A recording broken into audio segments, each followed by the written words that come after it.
In this lesson, we'll briefly talk about using morph targets. So morph targets are going to be similar to layers in a few respects. They allow us to change our mesh from one to another based on the sculpted detail that we've created. So we can kind of go back and forth between two states.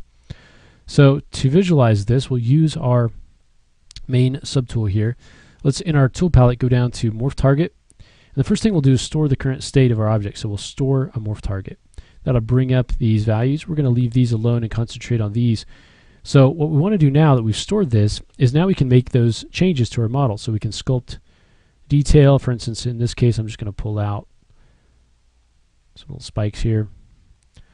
So that's part of our second shape. So we can switch back and forth between the two shapes. Here's our initial shape. Here's our modified shape. So it's kind of a back and forth relationship.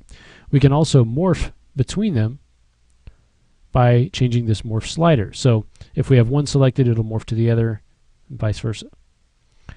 Okay. If we want to delete it, we can delete it, but the current state that it's in, so right now we've got this one selected, so if we delete our morph target, it's going to delete that base shape that we created. If we switch and now delete it, it's going to get rid of the changes that we made. So it all depends on what you have selected. Okay. Now we also have the ability to use a brush to modulate this. So we actually have a morph target brush. So choose our morph brush, kind of a large draw size. And what this will do is when we paint over our mesh, and let me turn off RGB.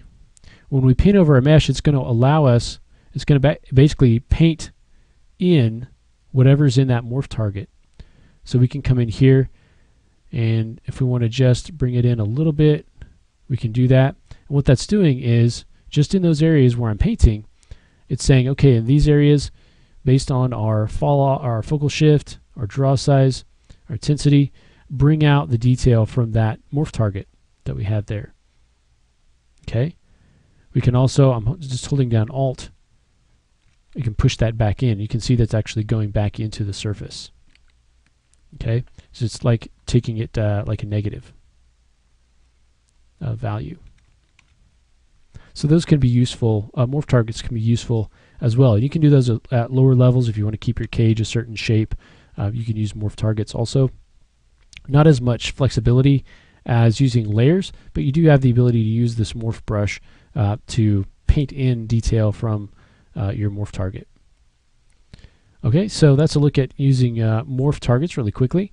The next thing we want to do is use micro mesh. So micro mesh is a great way to add a lot of high resolution detail very quickly by replacing individual polygons with other models that we've created or that we've got somewhere.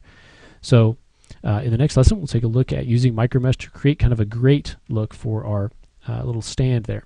So we'll go ahead and do that next.